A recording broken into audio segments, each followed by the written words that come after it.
76వ గణతంత్ర దినోత్సవ శుభాకాంక్షలు. ఈరోజు రిపబ్లిక్ డే సందర్భంగా మాకు ఈ అవకాశం రావడం చాలా గర్వించదగ్గ విషయం. ఈరోజు రాజ్యాంగాన్ని అమలు చేసిన రోజు, అంబేద్కర్ గారు రాజ్యాంగాన్ని రాస్తే ఈరోజు రాజ్యాంగాన్ని అమలు చేసిన రోజు ఈరోజు. కాబట్టి స్వతంత్రం వచ్చిన రోజు ఎంత ఇంపార్టెంటో ఈరోజు కూడా అంతే ఇంపార్టెన్స్ ఇవ్వాల్సిందిగా మనకు. అదేవిధంగా రామారావు గారు 1983లో తెలుగంగ ప్రాజెక్టును ఒక సదుద్దేశంతో ప్రారంభించినారు. చెన్నైకి వాటర్ ఇవ్వడానికి, వాళ్ళ దాహ తీర్చడానికి, తాగునీటి కోసమని ఈ ప్రాజెక్టును ప్రారంభించారు.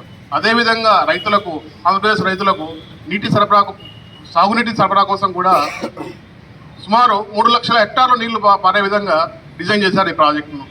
దీనికోసమని ఇంజనీర్లు అందరూ కష్టపడి ఈ స్టేజ్కి తెచ్చారు. మీ అందరికీ నా కృతజ్ఞతలు.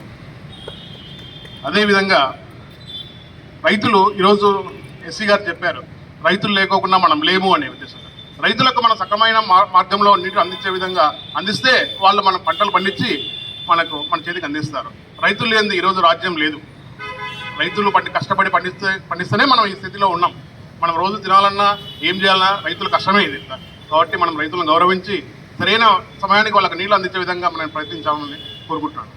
ఈ అవకాశం నాకు ధన్యవాదాలు.